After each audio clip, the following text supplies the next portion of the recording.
Okay, you guys, I'm gonna give you a quick hiccup cure. And this is from Andrew Huberman, who is an absolute genius in all things wellness. So I'll teach it to you, and next time you have hiccups, check it out, see if it works, and let us know. So you're gonna inhale maximally through your nose to the top without exhaling. You're gonna inhale 2 more times, hold for 15, and then exhale, and they should be gone. So let's do it together. We're gonna inhale through our nose to the top as much as you can inhale. At the top, you're gonna inhale 2 more times, even if they're so tiny. Hold for 15.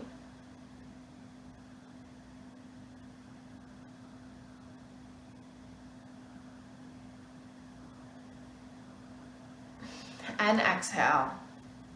And that's it. And they should be gone. So next time you have them, try it out and let us know if it works.